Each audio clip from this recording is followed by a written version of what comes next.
Shalom, salam Gereja Kepenuhan Kristus. Hari ini kita akan melanjutkan perenungan firman Tuhan dalam kitab 1 Yohanes. Kita sudah sampai di pasal yang kelima dan hari ini kita akan renungkan mulai dari ayatnya yang ke-6.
Penulisnya sebenarnya tidak menulis yang di dalam kurung ini. Ini hanya ditambahkan oleh bapak-bapak gereja kita yang dulu untuk mencoba menjelaskan ayat itu.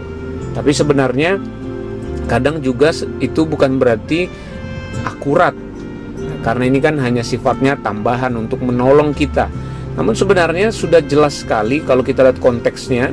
Maksud Rasul Yohanes menulis tentang air dan darah itu untuk menjelaskan tentang betul-betul Yesus itu punya fisik, ya, darah. Dia manusia yang punya darah.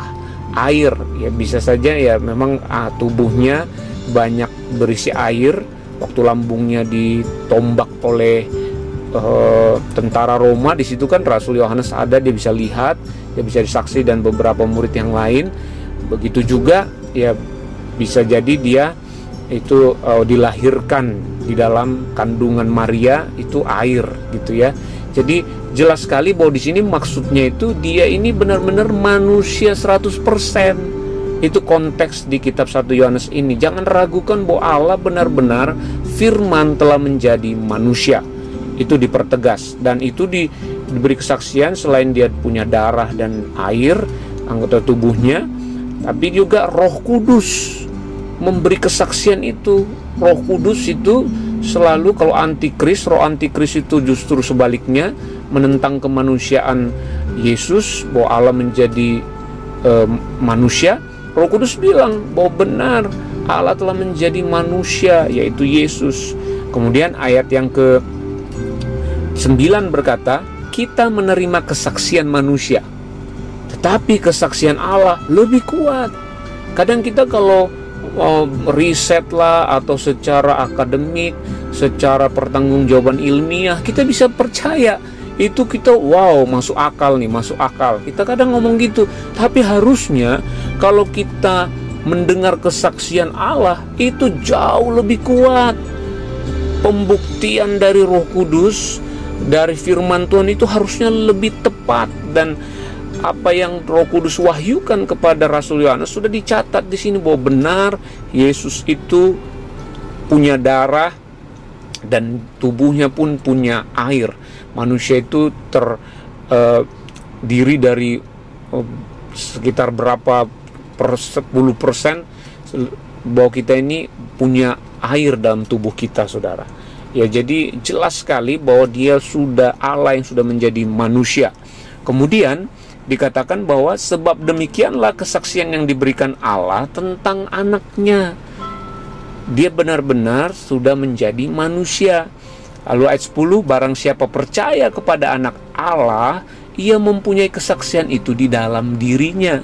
Barang siapa tidak percaya kepada Allah, ia membuat dia menjadi pendusta, karena ia tidak percaya akan kesaksian yang diberikan Allah tentang anaknya. Jadi saudara, kalau benar kita percaya Allah, kita percaya kepada Tuhan, pasti kita percaya bahwa Yesus itu adalah anak Allah yang menjadi manusia.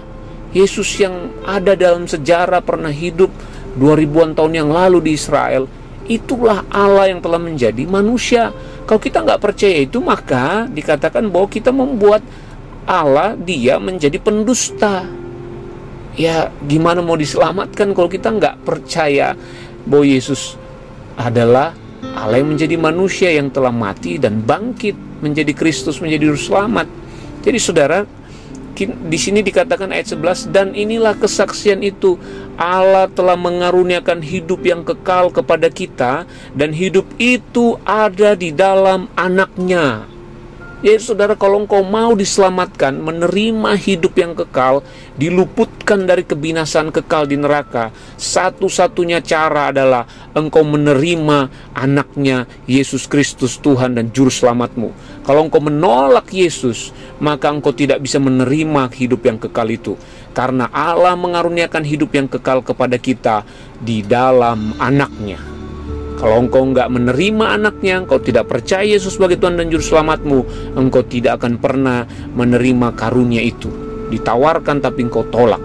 Engkau mau dicintai Tuhan tapi engkau tolak.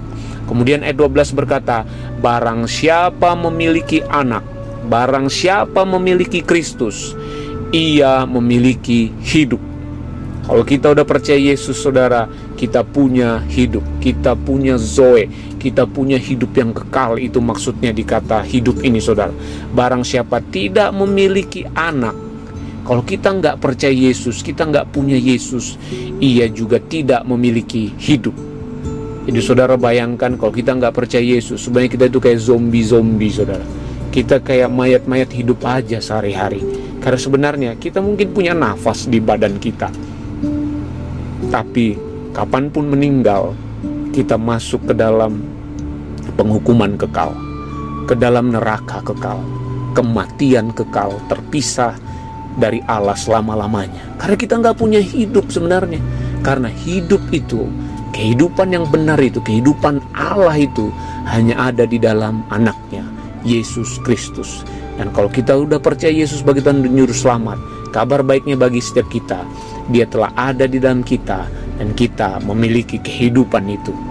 Sakit, penyakit, keadaan yang mengenaskan apapun terjadi, itu hanya terjadi di tubuh kita.